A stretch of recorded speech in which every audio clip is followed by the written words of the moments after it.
ஒரே நாள்ல இப்படி ஒரு குஜிலி மஸ்த பண்ணா என்ன பண்றது? கொடைக்கானல் பூம்பாறை பொங்கி போச்சு கடப்பாறை. பேச மாட்டேன்னு சும்மா இருந்தவரை பேச வச்சது மட்டும் இல்லாம ஸ்டேட்டஸ் போட மாட்டாங்க அப்படின்னு நம்பி இருந்த டைம்ல ஸ்டேட்டஸ் போட வச்சு இன்னைக்கு தமிழ்நாட்டுல ஒரே குஜிலி மஸ்து பண்ணிட்டாங்க. என்ன ஆச்சுன்னா, நம்ம முதலமைச்சர் தளபதி விஜய் பேசவே மாட்டாரு, வாயவே திறக்க மாட்டாரு அப்படின்னு சொல்லி இருந்த டைம்ல அவரை பேச வச்சு எதுக்குதான் பேச சொன்னோம் அப்படின்னு சொல்லிட்டு சபையை கலைச்சிட்டு ஓடி இருக்காங்க.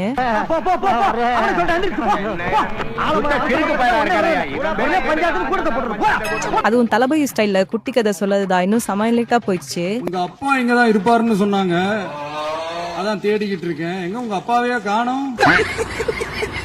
நம்ம விஜய் நான் சட்டசபையில பேசினது உங்களுக்கு பிடிச்சிருந்தா வீடியோக்கு லைக் போட்டு ரெட்டாட்ட கமெண்ட்ல சொல்லுங்க. இந்த மாதிரி நம்ம முதலமைச்சர் தளபதி விஜய் பேசி முடிக்கும் போது ரிஷாக்கா ஒரு டைம் பாம ஒரு நாள் கழிச்சு இறக்கி விடுறாங்க. விஜய் பர்த்டேக்கு எந்த போஸ்டும் போடணும்னு நிம்மதியா இருந்தா அடுத்த நாளே நீங்க எப்படி நிம்மதியா இருக்கலாம் அப்படின்னு ஒரு போஸ்ட் இறக்கிருக்காங்க. அதுவும் இந்த போஸ்ட்ல 00:00 அப்படின்னு சொல்லியிருக்காங்க. அப்படின்னா என்னன்னு உங்களுக்கு தெரியுமா? இந்த நம்பரை ஏஞ்சல் நம்பர்னு சொல்லுவாங்க. அது மட்டும் இல்லாம ஈர்ப்பு விதியில இது முடிவில்லாத ஒரு ஆற்றடனவும் ஒரு புதிய தொடக்கத்தை குறிப்பிடுறாங்க அப்படின்னு சொல்லுவாங்க.